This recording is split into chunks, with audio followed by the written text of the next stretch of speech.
los elementos más, yo diría, manifiestos del ataque que está sufriendo la familia y que tiene ya varios siglos. Y que empezaron justamente cuando, luego de la llamada Reforma Protestante, se desconoció el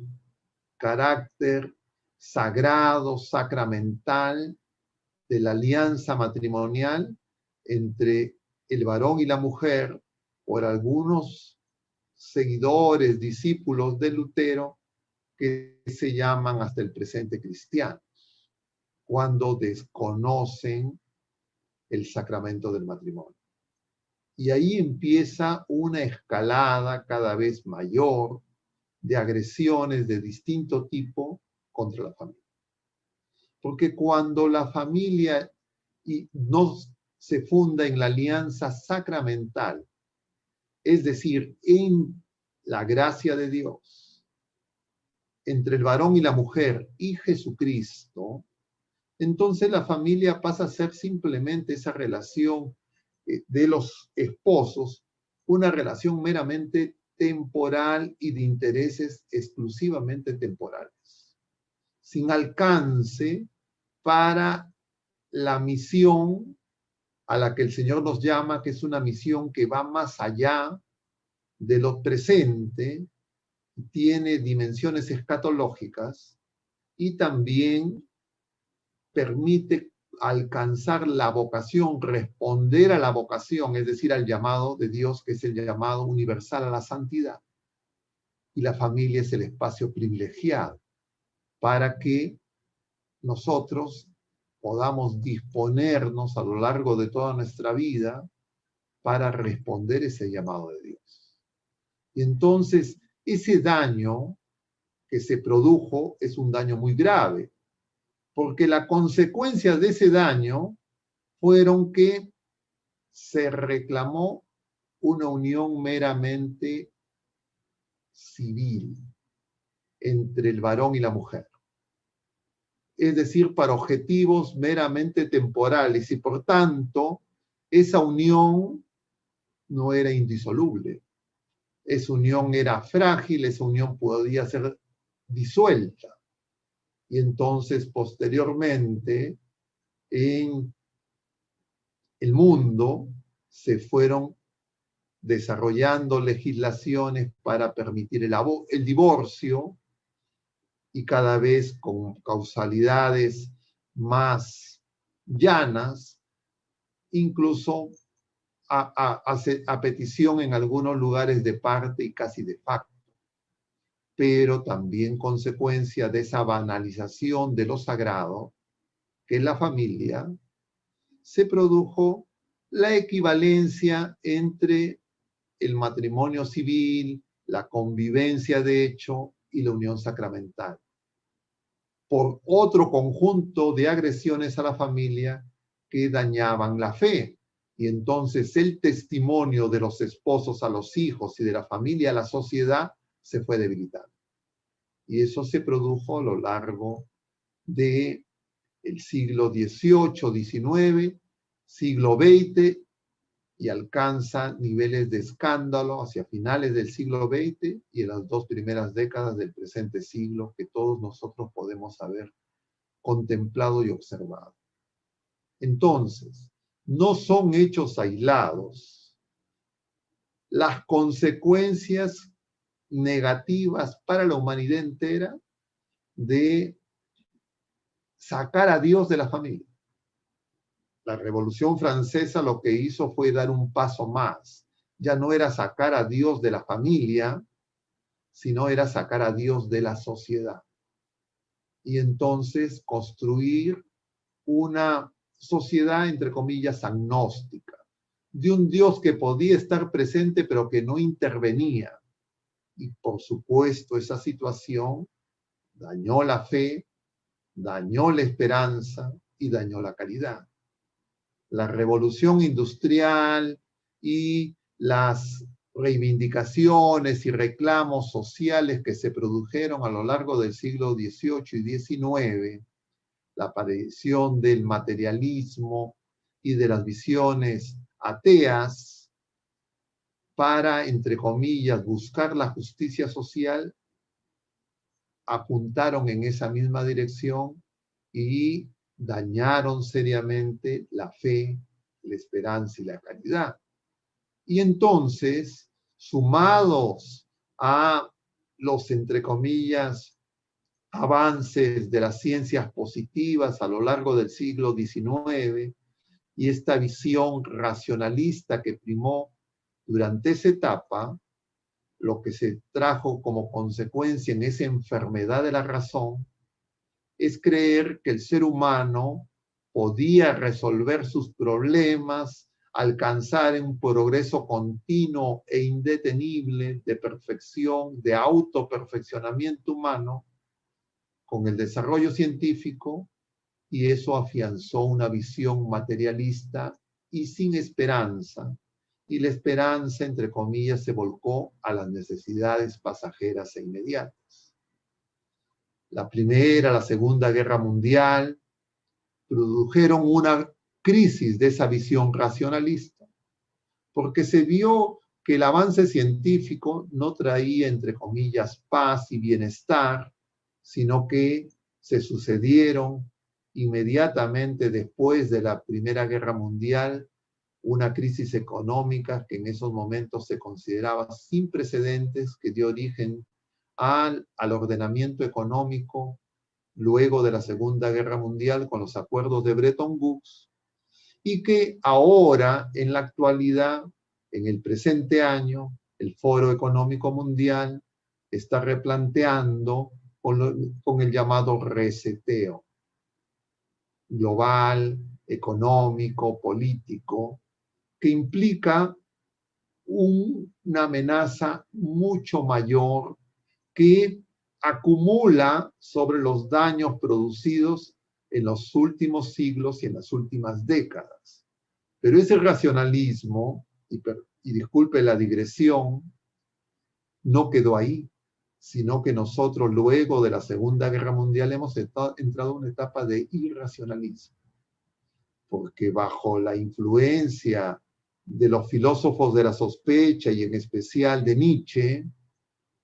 se empezó a cuestionar la esencia y la naturaleza de las cosas y en consecuencia se apuntaló esta visión, diríamos, de la posverdad, que es la dominante actualmente y que la revolución sexual se encargó de difundir bajo los eslogans de que lo más importante es lo que yo siento, lo que a mí me gusta, lo que es verdadero para mí, y por tanto no hay una verdad en sí, sino hay multiplicidad de verdades. Y al desaparecer la verdad, desaparece también Jesucristo. Y entonces se profundiza el discurso del Estado ateo y la idea de que simplemente acuerdos humanos, sin tomar en cuenta la fe, eran suficientes para resolver los problemas de las criaturas humanas y además atentando seriamente contra la familia, porque la revolución sexual, repasando lo que hemos mencionado en el desarrollo de temas anteriores, lo que promovió fue justamente la promiscuidad sexual, bajo el lema de salud, dinero y amor. Es decir, la salud física, los intereses meramente temporales y materiales, y el amor, pero no el amor en el sentido del amor verdadero, sino el disfrute de placeres de todo tipo sin ninguna restricción. Y entonces se enfatizó ya de manera pragmática en ese modelo de libertad que había promovido la Revolución Francesa, que era una libertad, entre comillas, de hacer lo que me da la gana sin ninguna restricción. Es decir, una libertad sin ley natural, sin ley divina, sin Dios, y que a lo más, lo único que podía tener como restricción y freno era el daño que se podía producir a los intereses de otras criaturas humanas. Pero simultáneamente en esta lógica de esta visión, de esta libertad sin restricciones, de este libertinaje más propiamente, que se promovió en este gran psicosocial de la revolución sexual en base a la música, a las drogas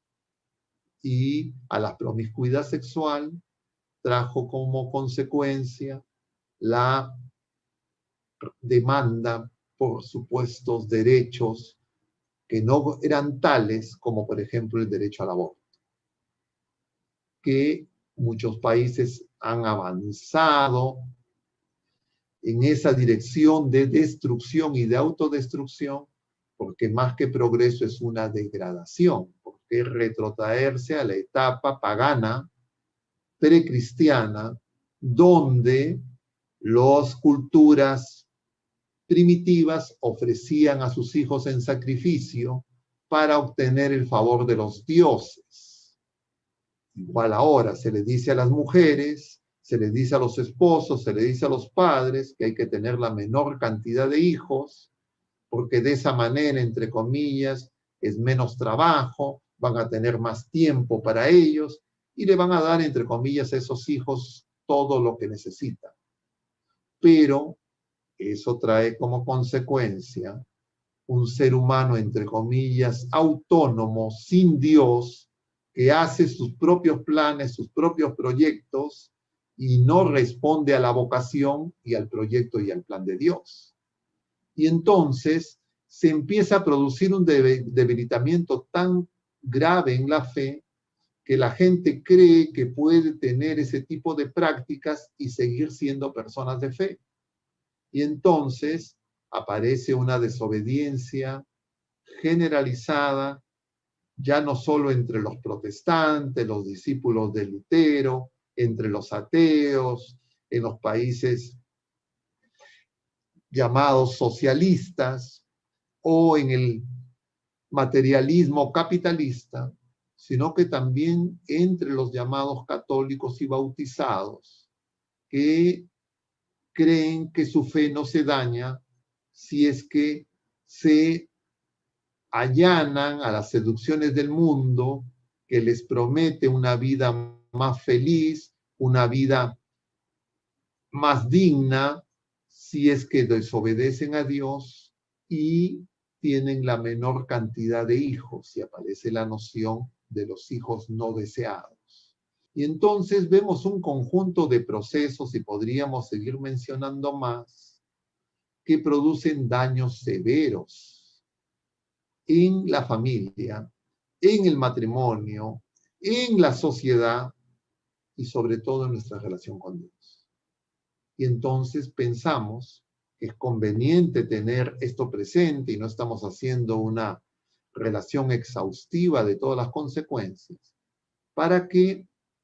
hagamos el examen y nos digamos a nosotros mismos si podemos seguir concediendo esa destrucción de la familia o ha llegado el momento de decir que se necesita hacer un alto. Y cada quien examinando su propia experiencia vital como esposos, como vida matrimonial, examinar cómo han sido seducidos por los engaños en distintos momentos de su historia personal y en esa conversión familiar hacer un apostolado eficaz en defensa de la familia. Porque así uno, engañado por las promesas falsas de este mundo que pasa, hubiese caído seducido bajo esas condiciones, es necesario reparar. Y la manera de reparar es justamente recurrir a ese llamado que nos hacía los esposos testigos ante los hijos y ante la sociedad. La familia como testigo, la familia testimonio de comunión de amor.